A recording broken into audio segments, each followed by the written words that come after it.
Merci de rester avec nous. Notre invité du jour nous vient de Hébron, Hébron en Palestine. Safwat Ibrahis, ambassadeur de l'État de Palestine à Dakar au Sénégal. Donc, Hébron, c'est une ville sainte. Hein? Elle est considérée comme le deuxième lieu saint de l'islam en Palestine, après Jérusalem, évidemment. Le troisième lieu après Bethléem. C'est là où reposent les prophètes Ibrahim.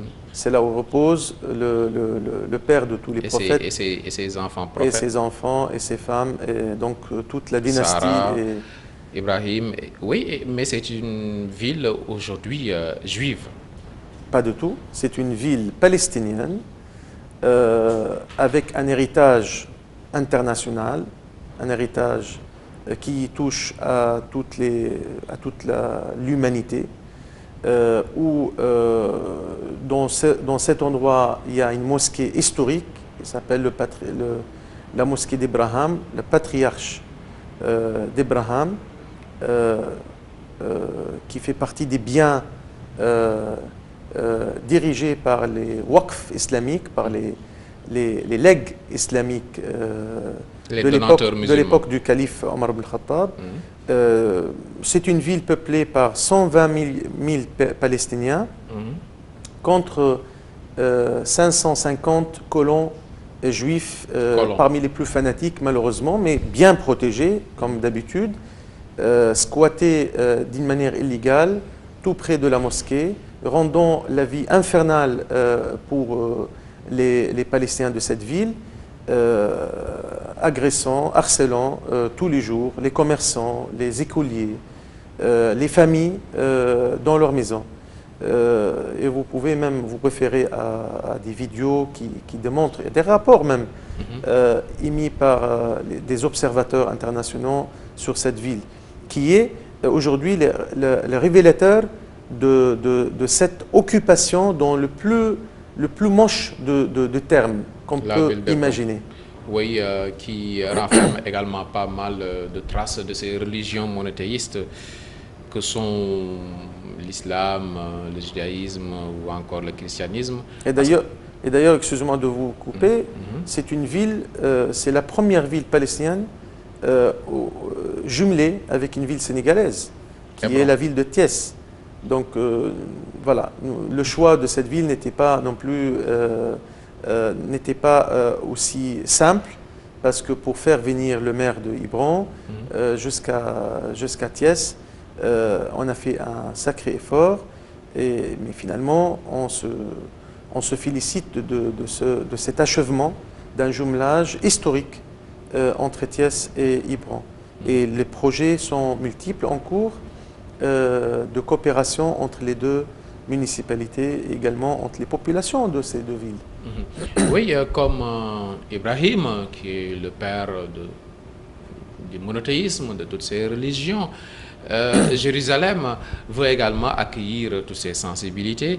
Les Américains, Donald Trump en premier, comme Israël, disent que rien ne va changer. Oui, Israël va devenir la capitale Jérusalem va devenir la capitale d'Israël, mais qu'il y aura la liberté de culte, que tout sera respecté. Moi, je souhaite réaffirmer les deux choses suivantes. D'abord, Jérusalem, c'est une ville palestinienne occupée avec son héritage multiconfessionnel. Cette ville, occupée en 1967, annexée d'une manière illégale en 1980, contient le grand symbole du monde chrétiano-islamique. Le premier lieu de pèlerinage pour les chrétiens, dont les chrétiens de l'Orient, les chrétiens catholiques, les chrétiens en tout court, ils se tournent vers le Saint-Sépulcre qui réside au cœur de cette ville. C'est le berceau donc du christianisme. Mais aussi, c'est le lieu le plus saint, le troisième lieu saint de l'islam.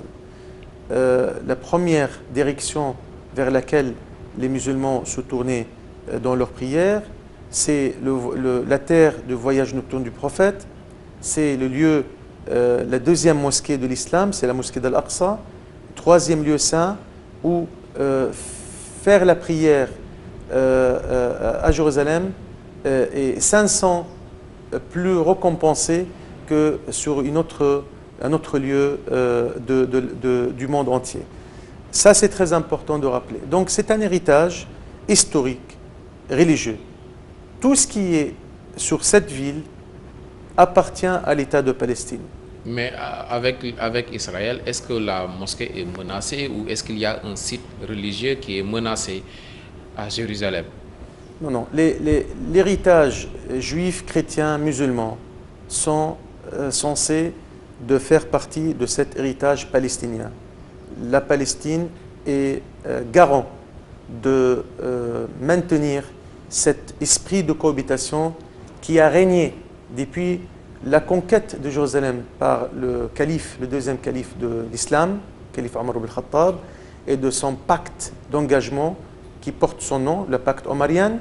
Depuis jusqu'à aujourd'hui, il y a un esprit qui fait partie de notre rituel, de notre héritage, transmis et retransmis d'une génération à une génération. Omar ibn al-Khattab, il avait laissé cette liberté de culte Total. à la communauté catholique juive. Je dois peut-être vous rappeler d'une histoire que vous connaissez. Quand Omar ibn al-Khattab a visité l'église de Saint-Sépulcre, le premier lieu saint des chrétiens, on a appelé à la prière de midi. Ses compagnons ont commencé à mettre les tapis pour faire la prière. Il a refusé de faire la prière à l'entrée de l'église et il a lancé une pierre. Il a dit, là où la pierre arrive, on va faire notre prière là-bas.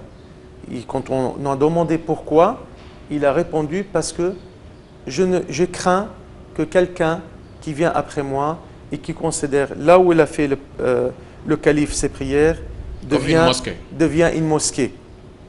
Donc ça, c'est pour garantir aux chrétiens de la ville leur lieu de culte sain et sauf, protégé. Et en même temps, ça n'a pas été toujours le cas venant des musulmans qui ont eu à occuper cette ville. Il y a eu l'Empire ottoman, il y a eu pas mal de musulmans qui par la suite ont occupé Jérusalem. Ça n'a pas toujours été le cas. Ça a toujours été le cas. Il y avait toujours cette tolérance. Ça a toujours été un cas particulier. Quand il s'agit de Jérusalem, vraiment, il y avait cet engagement par toutes les époques, à toutes les ères. Nous connaissons des envahisseurs de tous bords qui sont venus de l'Est à l'Ouest en essayant de s'accaparer à cet héritage de la ville sainte. Ils étaient tous repoussés. Et comme l'occupation israélienne va être aussi repoussée, et on va toujours garder cet héritage intact, parce que ça fait partie de l'identité nationale palestinienne, ça fait partie de notre conviction et de notre lutte de garder ce lieu multiconfessionnel, libre d'accès à tous les croyants du monde, mais sous la souveraineté palestinienne, parce que tout simplement, il faut faire la distinction entre le conflit terrestre et l'aspect spirituel. Oui, aujourd'hui, du côté d'Israël, ils réclament un effort des Palestiniens pour s'asseoir autour d'une table de négociation. Au moins s'asseoir autour d'une table pour discuter de tous ces problèmes. Si on va s'asseoir pour une prise de photo, je ne crois pas que ça sert à grand chose. En tout cas, ça peut servir à Netanyahou pour se faire briller un petit peu l'image comme un farouche colombe de la paix. Il n'est pas. Et tout le monde sait que Netanyahou, c'est un radical, doctrinalement,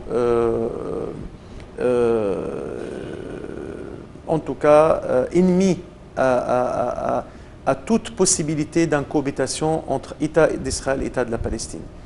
Il a été dit par Sarkozy, Poutine, à un moment donné, que Netanyahou est en train de mentir. C'est quelqu'un qui est connu de dire des choses et qui fait autre chose. C'est l'arrogance de son gouvernement composé par aussi plusieurs ministres qui nient complètement la légitimité d'une existence palestinienne. Non seulement le refus total et catégorique d'un État palestinien, mais le refus de l'existence d'un peuple palestinien sur la terre de la Palestine historique. Ils souhaitent, ils regrettent d'ailleurs de ne pas accomplir la guerre ethnique qui a commencé en bonne partie en 1947-48, où la terreur et la force israélienne ont causé le fleu de 2/3 du peuple palestinien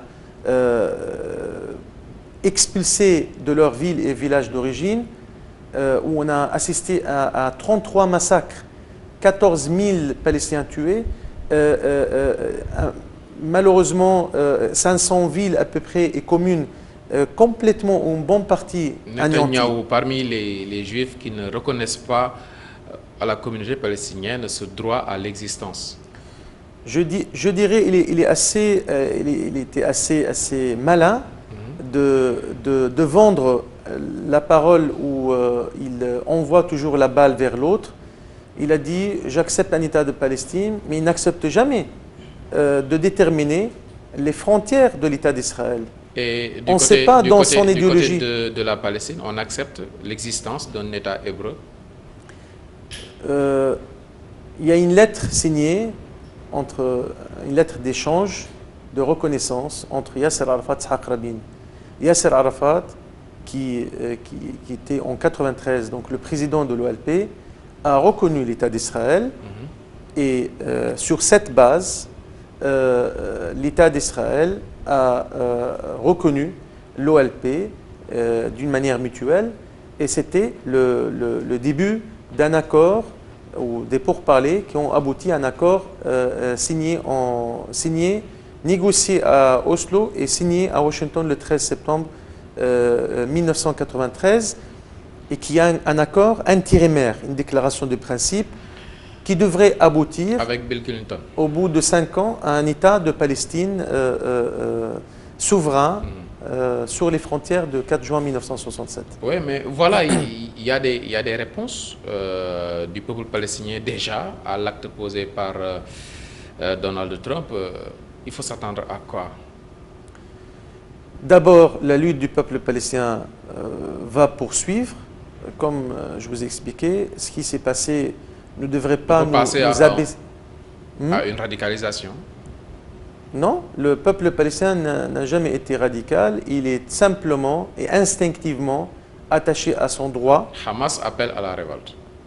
Le Hamas et toutes les fractions palestiniennes sont appelées maintenant à des pourparlers interpalestiniens pour déterminer la stratégie de la résistance contre cet ennemi. Entre Palestiniens de se retrouver pour avoir une seule stratégie, c'est possible? C'est très possible et surtout durant cette crise où l'ennemi a la main forte maintenant de poursuivre dans son plan expansionniste et dans sa volonté de judaïser les lieux saints palestiniens et de rendre les Palestiniens comme des petits îlots dans l'océan juif et bien sûr continuer à démolir les maisons. Le dossier Jérusalem pourrait avoir le mérite de vous rassembler, vous autres Palestiniens. Si Jérusalem ne nous rassemble pas, nous les Palestiniens, et derrière nous le monde libre, la Ummah islamique, le monde chrétien, qu'est-ce que va nous rassembler? Jérusalem est au cœur de cette lutte existentielle. Mais ce que nous avons peur maintenant, c'est qu'au lieu de négocier une paix juste, plus ou moins équilibrée, basée sur les frontières de 4 juin 1967, le seul paramètre connu et reconnu internationalement aujourd'hui, malheureusement, on va vers d'autres dimensions où le conflit va déraper, où le groupuscule fanatique de tous bords, vont essayer de tirer les ficelles, tenir un discours encore plus radicaux pour dire voilà, tant que la question palestinienne n'est pas résolue, tant qu'Israël est soutenu aveuglement par les États-Unis d'Amérique, ben on va poursuivre aussi notre méthode contre la stabilité et la paix de cette région. Donc les intérêts de tous ces pays et leur politique, leur réputation sont aussi mises en jeu. C'est pour ça qu'il faut toujours se réveiller. Jérusalem, c'est une dimension terrestre, mais aussi spirituelle. Il ne faut pas provoquer les sensibilités des musulmans, ni des chrétiens. Ça dépasse la Palestine. Ça déborde du conflit où on sait qu'on ne peut contrôler encore la dimension juridique, puisqu'il faut se référer au droit international. Le droit international nous donne cette possibilité d'une cohabitation. Mais Israël refuse. Et Trump a lancé cette balle pour déclarer la fin d'un processus politique et la mort de toute possibilité d'une solution à deux États. Et les États-Unis sont exclus alors, comme vous l'aviez dit, vous excluez les États-Unis de Donald Trump des négociations. Ce rôle d'arbitre des États-Unis en tout cas, les États-Unis est important quand même dans le conflit. Les États-Unis d'Amérique étaient toujours alignés à Israël. Elle s'est isolée. À chaque fois, elle prenait des décisions en protégeant, dans le sens de protéger l'apartheid et la colonisation en Israël. Et c'est isolé. Mais maintenant, ils vous disent que depuis 20 ans, le plus grand, oui. Le plus grand isolement, c'est ce qui était annoncé par Trump hier. Pourtant, ils disent que cette décision a été prise depuis 20 ans au moins par les États-Unis. Trump n'a fait que passer à l'acte. Vous savez, l'administration américaine en 1993 s'est engagée par une lettre d'assurance de ne plus reconnaître l'État d'Israël. Ça, c'était une condition pour calmer les esprits chez les Palestiniens. C'est-à-dire, on accepte votre parrainage, mais on a besoin aussi des garanties. Ça a été donné. Maintenant, on parle d'une décision adoptée par le Congrès américain,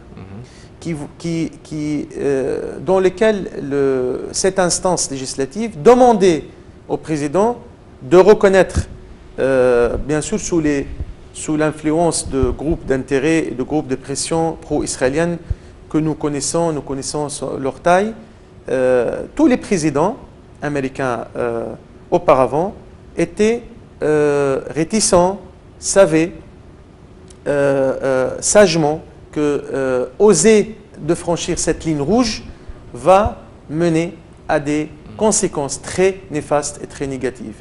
Malheureusement, il fallait, ou heureusement pour les Israéliens, il fallait un Donald Trump, quelqu'un qui n'est pas bien conseillé ou qui ne s'en fout de conseils.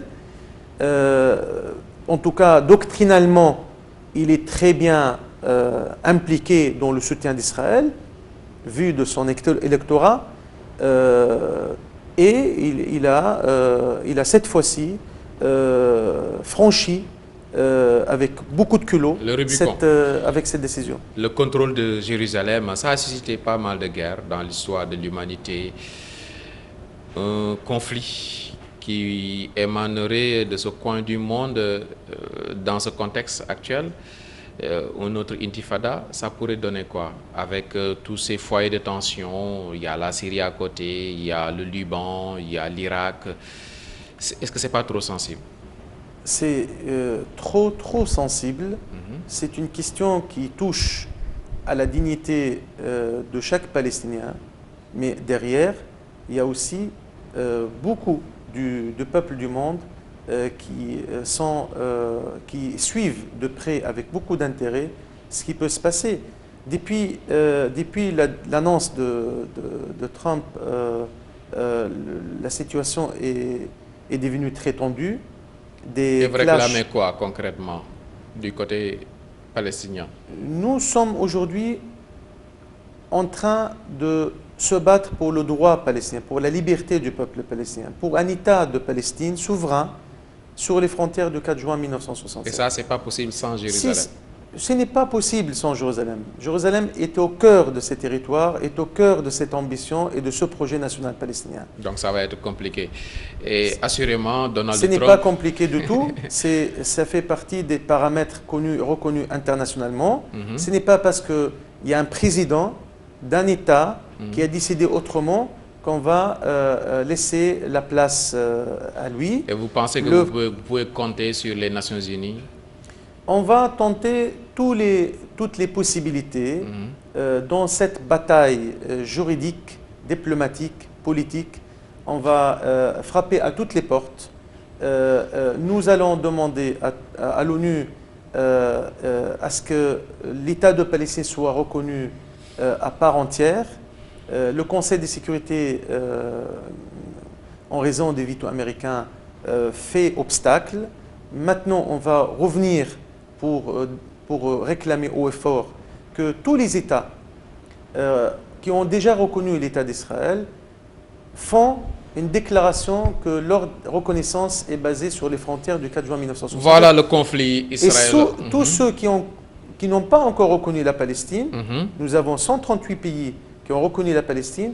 Ceux qui n'ont pas encore fait, ils doivent le faire immédiatement parce que c'est primordial pour sauver la solution à deux États. Sinon, on va traiter d'autres scénarios, malheureusement des scénarios encore plus dramatiques. Et le monde n'en a pas besoin. Et voilà donc le conflit israélo-arabe ravivé par Donald Trump qui risque d'être l'homme de l'année, l'homme de cette année 2017.